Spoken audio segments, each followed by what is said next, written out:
Good morning बच्चों।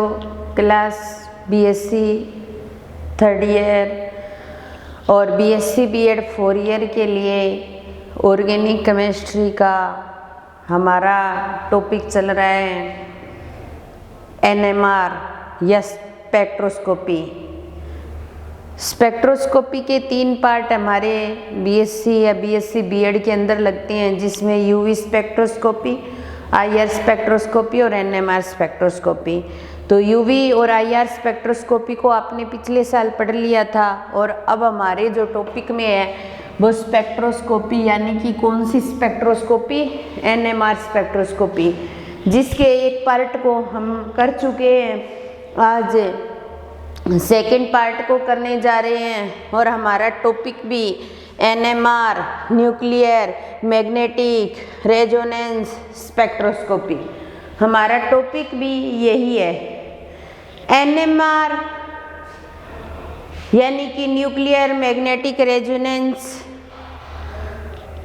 इसकी study जिस ब्रांच के अंदर की जाती है उसे एनएमआर स्पेक्ट्रोस्कोपी कहा जाता है। एनएमआर स्पेक्ट्रम कौन दे सकता है, एनएमआर स्पेक्ट्रम किस प्रकार के होते हैं, इनकी स्टडी भी एनएमआर स्पेक्ट्रोस्कोपी के अंदर की जाती है। अब देखिए, हम शुरू से पढ़ते आ रहे हैं कि ये हमारा नाभिक, जिसके अंदर क्या रहते हैं? प्रोटॉन न्यूट्रॉन रहते हैं। बाहर कौन चक्कर लगाता है? इलेक्ट्रॉन चक्कर लगाता है। ये हम 11th क्लास से पढ़ रहे हैं। तो नाभिक के चारों ओर इलेक्ट्रॉन चक्कर लगाता है। चक्कर लगाने का मतलब कक्ष के चारों ओर गति करता है। तो इलेक्ट्रॉन की कौन सी गति हो गई? कक्षीय गति हो गई। लेकिन इलेक्ट्रॉन नाभिक के चारों ओर कक्षीय गति करने के साथ साथ वो चक्रण भी शो करता है। और चक्रण शो करता है तो उसके लिए कुछ न कुछ चक्रण कोणीय संवेग होता है। तो इलेक्ट्रॉन के लिए अगर हमें चक्रण कोणीय संवेग निकालना है तो उसका फॉर्मूला होता है चक्रण कोणीय संवेग। इसका मान होता है √s+1 h/2π। इलेक्ट्रॉन का चक्रण कोणीय संवेग ज्ञात करने के लिए हमें √s+1 h/2π फॉर्मूले से हम इलेक्ट्रॉन का चक्रण कोणीय संवेग ज्ञात कर सकते हैं। ये नाभिक प्रोटॉन न्यूट्रॉन रहते हैं और इसके चारों ओर इलेक्ट्रॉन चक्कर लगाता है, यानी कि कक्षक के चारों ओर गति करता है। तो वो गति कैसी हो जाएगी? कक्षीय गति हो जाएगी। लेकिन इलेक्ट्रॉन तो सिर्फ कक्षीय गति से मानता नहीं, वो क्या करता है? चक्रण भी शो करता है। और उस चक्रण के लिए क्या लगता है? चक्रण कोणीय संवेग, और जिसको इस फॉर्मूले से हम याद कर सकते हैं। ये तो बात हुई हमारी कि इस नाभिक के चारों ओर इलेक्ट्रॉन चक्कर लगाता है। लेकिन हम ये कह दें कि ये नाभिक ही क्या करता है? चक्रण शो करता है। और अगर नाभिक चक्रण शो करेगा तो उसके अंदर कौन बैठे हैं? प्रोटॉन न्यूट्रॉन बैठे हैं। तो इसका मतलब प्रोटॉन न्यूट्रॉन की परमिशन लेनी पड़ेगी। वो परमिशन देंगे तभी चक्रण हो सकता है, वरना चक्रण नहीं होगा।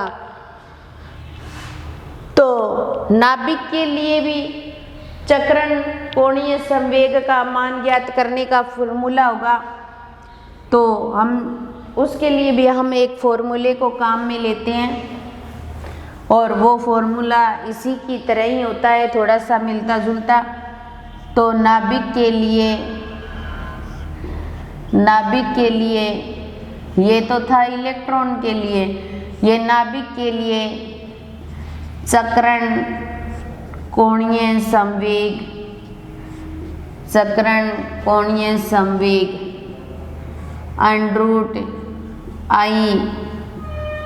√I+1 h/2π। तो नाभिक के लिए चक्रण कोणीय संवेग ज्ञात करेंगे तो I+1h/2π फॉर्मूले को हम काम में लेते हैं। अब देखिए इलेक्ट्रॉन के साथ तो कोई नहीं है, इलेक्ट्रॉन अकेला ही है। अगर इलेक्ट्रॉन चक्रण करता है तो वो अपनी मर्जी से करता है और इलेक्ट्रॉन पर बात डिपेंड रहेगी। लेकिन जब नाभिक की बात आती है कि नाभिक चक्रण करता है तो नाभिक के अंदर कौन प्रेजेंट होते हैं? प्रोटॉन और न्यूट्रॉन। चक्रण करने के लिए इन दोनों की भूमिका आवश्यक होती है। तो नाभिक के चक्रण के का मान जो होगा वो किस पर डिपेंड करेगा? P का मतलब प्रोटॉन पर और प्रोटॉन का मतलब प्रोटॉन की संख्या पर और N का मतलब न्यूट्रॉन। तो नाभिक का जो चक्रण होता है वो प्रोटॉन और न्यूट्रॉन की संख्या पर डिपेंड करता है। प्रोटॉन और न्यूट्रॉन की संख्या के आधार पर नाभिक का चक्रण कोणीय संवेग ज्ञात किया जाता है। यहाँ पर I का मान 0 हो सकता है, अर्धपूर्ण संख्या हो सकती है या पूर्ण संख्या हो सकती है। I का मान जो आएगा वो 0 भी आ सकता है, अर्धपूर्ण संख्या और पूर्ण संख्या आ सकता है। अगर I का मान 0 आ रहा है तो आप ये समझ लो कि वो NMR स्पेक्ट्रम नहीं देंगे, यानी उनके लिए NMR स्पेक्ट्रम नहीं होगा, यानी NMR स्पेक्ट्रम नहीं बनाएंगे। अगर I का मान अर्धपूर्ण और पूर्ण संख्या आ रहा है इसका मतलब क्या कर रहे हैं? NMR स्पेक्ट्रम बनेगा या NMR स्पेक्ट्रम देंगे, ठीक है। और NMR स्पेक्ट्रम देते हैं या NMR स्पेक्ट्रम का की स्टडी जिसके अंदर की जाती है वो NMR स्पेक्ट्रोस्कोपी होती है। इतनी बात आ गई समझ में। एक बार वापस देखिए, हमारे पास कोई भी इलेक्ट्रॉन है वो नाभिक के चारों ओर चक्कर लगाता है और चक्कर लगाता है तो उसकी एक कक्षीय गति होती है। कक्षीय गति के साथ साथ वो चक्रण शो करता है, उसका चक्रण कोणीय संवेग इस फॉर्मूले से हम ज्ञात कर सकते हैं। अब इलेक्ट्रॉन चक्रण करता है तो नाभिक से भी नहीं रह जाता, वो ही कहेगा मैं भी चक्रण करता हूँ। नाभिक अगर चक्रण करता है तो प्रोटॉन न्यूट्रॉन की भागीदारी होती है और उसके लिए ये फॉर्मूला काम में लिया जाता है। I का मान अगर 0 आ रहा है तो NMR स्पेक्ट्रम नहीं बनेगा। अगर अर्धपूर्ण या पूर्ण संख्या आ रही है, मान लो 1 आ रही है, 2 आ रही है, या 3/2 आ रही है, या 5/2 आ रही है तो NMR स्पेक्ट्रम बन जाएगा। अब देखिए I का मान निकालने के लिए हमें देखना पड़ेगा न्यूट्रॉन और प्रोटॉन की संख्या को। कहने का मतलब हमें परमाणु संख्या और द्रव्यमान संख्या को देखना पड़ेगा।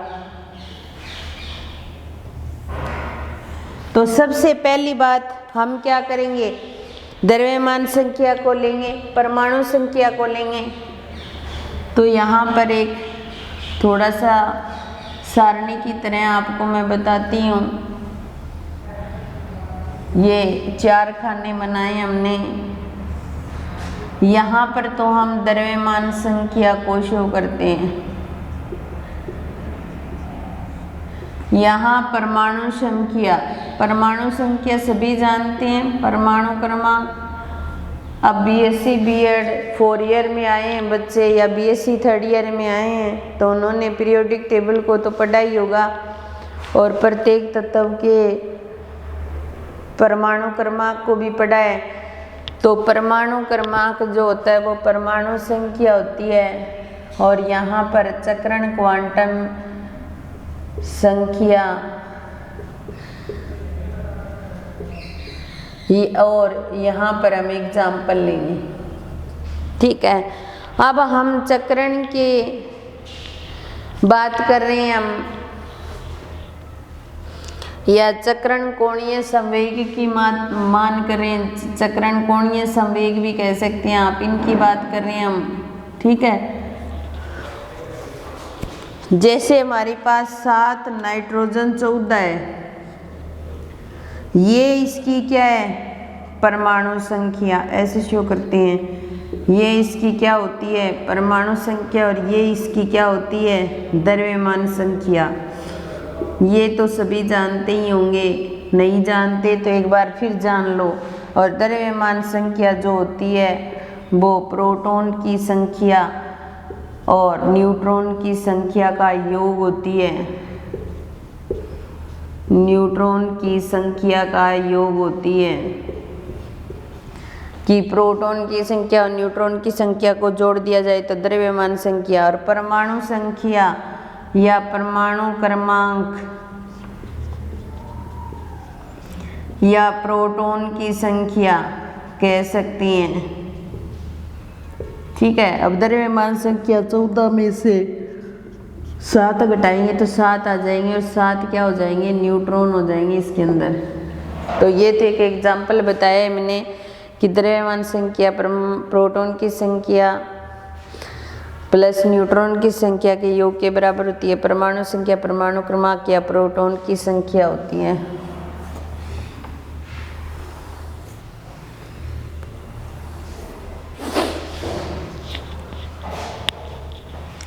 अब देखिए हमारे पास यहाँ पर हमारे पास द्रव्यमान संख्या सम हो, सम विषम भी जानते होंगे आप, जिसके अंदर 2 का भाग चला जाए वो सम संख्या होती है, और जिसमें 2 का भाग नहीं जाता वो भी सम संख्या होती है।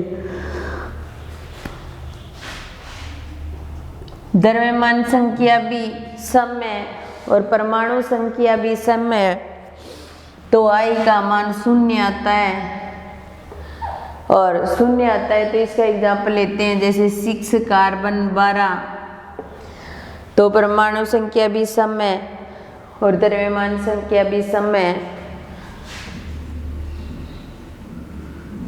8 ऑक्सीजन 16, जिसके अंदर द्रव्यमान संख्या भी सम है और ऑक्सीजन की परमाणु संख्या भी सम है और द्रव्यमान संख्या भी सम है। तो यहाँ पर चक्रण कोणीय संवेग यानी कि I का मान क्या आ रहा है, 0 आ रहा है। इसका मतलब इसके लिए तो NMR स्पेक्ट्रम बनेगा ही नहीं। दूसरी कंडीशन, द्रव्यमान संख्या सम लेते हैं और परमाणु संख्या क्या लेते हैं, विषम। परमाणु संख्या क्या लेते हैं, विषम। तो इसके लिए चक्रण कोणीय संवेग के 2 मान आते हैं, 1 और 3 आते हैं, यानी कि ये NMR स्पेक्ट्रम दे सकता है। इसका एग्जाम्पल लेते हैं 1H2, तो परमाणु संख्या विषम और द्रव्यमान संख्या सम, ठीक है। अब देखिए दूसरा एग्जाम्पल लेते हैं हम 7 नाइट्रोजन 14, परमाणु संख्या विषम और द्रव्यमान संख्या सम। एक एग्जाम्पल और लेते हैं हम 5 बोरोन 10, परमाणु संख्या विषम और द्रव्यमान संख्या सम। ये अगर विषम और सम ले ली तो उसकी बात हो गई। एक तीसरी कंडीशन,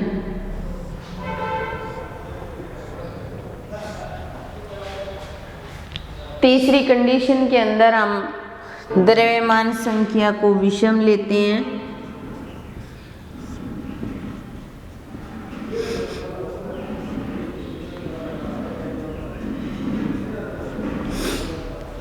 द्रव्यमान संख्या को तो विषम लेते हैं और परमाणु संख्या विषम या सम कोई भी हो सकती है दोनों में से।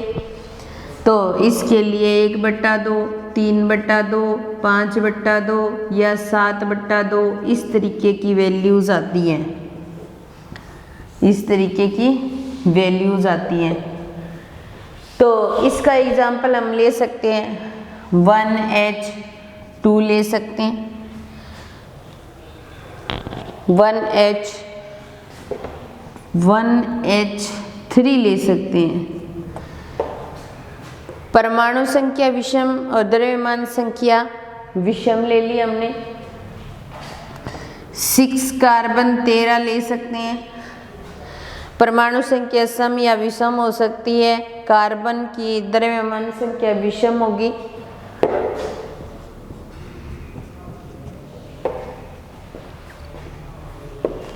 7 नाइट्रोजन 15 ले ली, दोनों ही विषम आ गई। 5 बोरोन 10 ले ली, ये 5 बोरोन 10 इसके अंदर नहीं आएगा एग्जाम्पल, क्यों द्रव्यमान संख्या सम में आ गई, ठीक है। और हम ले लें 8 ऑक्सीजन 17, ये सम में, ये विषम आनी चाहिए, ठीक है। 33 Br79 ले लें, ये आ जाएगी। तो ये था द्रव्यमान संख्या सम या विषम लेकर के हम किस प्रकार करते हैं। तो यहाँ पर चक्रण कोणीय संवेग का मान 0 आ रहा है, इसका मतलब ये तो NMR स्पेक्ट्रम देगा नहीं, ये दोनों दे देंगे, ये पूर्ण संख्या होगी, ये अर्धपूर्ण संख्या होगी, ये दोनों क्या करेंगे, NMR स्पेक्ट्रम दे सकते हैं। तो इस आधार पर अपने इलेक्ट्रॉन का चक्रण कोणीय संवेग और प्रोटॉन का चक्रण कोणीय संवेग ज्ञात कर सकते हैं, और कौन सा NMR स्पेक्ट्रम दे सकता है उसको हम ज्ञात कर सकते हैं। अगर हम प्रोटियम को आधार मान लें, यानी कि 1H1 होता है protium, 1H2 deuterium, 1H3 tritium, तो हम प्रोटियम को आधार मान लें तो प्रोटियम के लिए I का मान होता है वो 1/2 होता है। I का मान जो होता है वो 1/2 होता है। ये जब नाभिक अपने अक्ष पर चक्रण करता है, तो नाभिक के अक्ष पर जब चक्रण करता है तो चक्रण करने से कुछ चुंबकीय द्विध्रुव उत्पन्न होता है, और उस चुंबकीय द्विध्रुव के उत्पन्न होने से वो एक चुंबक की भांति व्यवहार करने लग जाता है, और चुंबक की भांति जब व्यवहार करता है तो प्रोटियम के लिए नाभिकीय अभिविन्यास निकाल सकते हैं हम कि वो कितने अभिविन्यास में उसको व्यक्त किया जाएगा। तो उसका सूत्र होता है 2I+1। इससे क्या कर सकते हैं, हम प्रोटियम के नाभिकीय अभिविन्यास को ज्ञात कर सकते हैं। क्या कर सकते हैं, नाभिकीय अभिविन्यास को ज्ञात कर सकते हैं। प्रोटियम के लिए I का मान 1/2, तो 2 × में 1/2 + 1, 2 से 2 कैंसिल हो गया, 1 और 1 2, टोटल अभिविन्यास कितने आएंगे, 2 आएंगे। तो इसको अगर हम शो करें तो I बराबर 1/2, और अभिविन्यास के आधार पर देखें तो 1 का तो +1/2 और 1 आ जाएगा -1/2। ये तो क्या होगा, क्लॉकवाइज होगा, और ये मान जो होता है वो एंटी क्लॉकवाइज होता है। ये तो लो एनर्जी को शो करेगा, और ये क्या करेगा, हाई एनर्जी को शो करेगा, हाई एनर्जी को शो करेगा। तो प्रोटियम के लिए I का मान 1/2, नाभिक का अभिविन्यास ज्ञात करेंगे तो अभिविन्यास ज्ञात करने का सूत्र होता है 2I+1। I का मान 1/2 रख दिया, अभिविन्यास कितने आ गए, 2 आ गए। तो I का मान 1/2 है, और इसके लिए अभिविन्यास कितने हो गए, 2 हो गए, 1 +1/2 और 1 -1/2, क्लॉकवाइज और एंटी क्लॉकवाइज। और क्लॉकवाइज लो एनर्जी को शो करेगा, और एंटी क्लॉकवाइज जो होता है वो हाई एनर्जी को शो करेगा। तो इस प्रकार प्रबल चुंबकीय क्षेत्र के प्रभाव में I बराबर 1/2 जो होता है वो 2 ऊर्जा स्तरों में बंट जाता है, एक तो लो एनर्जी को शो करेगा और एक हाई एनर्जी को शो करेगा। लेकिन जब हम परबल चुंबकीय क्षेत्र लगाएं तो ये लो एनर्जी क्षेत्र से क्या करता है, कुछ विकिरणों को, रेडियो आवृत्ति की कुछ विकिरणों को अवशोषित करेगा और अवशोषित करके क्या करेगा, अपने लो क्षेत्र से हाई क्षेत्र में चला जाएगा। कुछ रेडियो आवृत्ति की विकिरणों को अवशोषित करेगा, लो क्षेत्र से कहाँ चला जाएगा, हाई क्षेत्र में चला जाएगा। तो इस प्रकार कह सकते हैं कि कोई भी नाभिक क्या करे, कोई भी नाभिक क्या करे, ऊर्जा का अवशोषण करे। कोई भी नाभिक अगर ऊर्जा का अवशोषण करता है तो नाभिक अगर ऊर्जा का अवशोषण करता है तो चुंबकीय क्षेत्र के सापेक्ष नाभिकीय चक्रण को परिवर्तित कर देगा। अगर नाभिक ऊर्जा का अवशोषण करेगा तो अवशोषण करने से वो चुंबकीय क्षेत्र के सापेक्ष, चुंबकीय क्षेत्र के सापेक्ष नाभिकीय चक्रण, नाभिक का जो चक्रण होता है, नाभिकीय चक्रण, नाभिक चक्रण करता है, उस नाभिकीय चक्रण को क्या कर देगा, परिवर्तित कर देगा। और परिवर्तित करने को ही क्या कहते हैं, अनुनाद अवशोषण कहते हैं। परिवर्तित करने को ही क्या कहते हैं, अनुनाद अवशोषण। अगर नाभिक क्या करता है, ऊर्जा का अवशोषण करता है, नाभिक अगर ऊर्जा का अवशोषण करता है तो चुंबकीय क्षेत्र के नाभिकीय चक्रण को परिवर्तित कर देगा और उसे क्या कहा जाएगा, अनुनाद अवशोषण कहा जाएगा। और अनुनाद अवशोषण से हमें जो स्पेक्ट्रम प्राप्त होता है वो स्पेक्ट्रम होता है एनएमआर स्पेक्ट्रम। और एनएमआर स्पेक्ट्रम का अध्ययन जिस शाखा के अंदर किया जाता है वो कहलाती है एनएमआर स्पेक्ट्रोस्कोपी। क्या कहलाती है, एनएमआर स्पेक्ट्रोस्कोपी। नाभिक अभिविन्यास दो भागों में बट गया, फिर नाभिक क्या करेगा, ऊर्जा का अवशोषण करेगा। ऊर्जा के अवशोषण से वो परबल चुंबकीय क्षेत्र के नाभिकीय चक्रण को परिवर्तित कर देगा, उसे क्या बोला जाएगा, अनुनाद अवशोषण। और इस अनुनाद अवशोषण से एनएमआर स्पेक्ट्रम प्राप्त होगा। और इस एनएमआर स्पेक्ट्रम की स्टडी जिस शाखा के अंदर की जाती है वो होती है एनएमआर स्पेक्ट्रोस्कोपी। बच्चों, एनएमआर स्पेक्ट्रोस्कोपी जो हमारी यूनिट है, मान लो चैप्टर है जो चल रहा है, उसको आप अच्छे से समझो। मैं आपके लिए नोट्स तैयार कर रही हूँ इस यूनिट के और आपको पीडीएफ भेज दी जाएगी, क्योंकि काफ़ी थ्योरी भी है इस चैप्टर में। तो जो चीज़ समझाना चाहती हूँ उसको समझने की कोशिश कीजिए, बार बार वीडियो को देख करके उस चीज़ को समझिए। नोट्स की पीडीएफ भेज दी जाएगी जैसे ही पूरा होगा चैप्टर, तब तक आप इनको पढ़ते रहें। आज की क्लास में हमने NMR nuclear magnetic resonance spectroscopy के बारे में कुछ स्टार्टिंग में चर्चा की कि कौन एनएमआर स्पेक्ट्रम दे सकते हैं, कौन नहीं। इतना तो हमें पता चल गया इस टॉपिक से कि जिसके लिए आई का मान 0 आता है या चक्रण कोणीय संवेग का मान 0 आता है वो एनएमआर स्पेक्ट्रम नहीं दे सकता। जिसके लिए पूर्ण संख्या या अर्धपूर्ण संख्या मान आ रहा है वो एनएमआर स्पेक्ट्रम दे सकते हैं। तो आज की क्लास यहीं समाप्त होती है। धन्यवाद।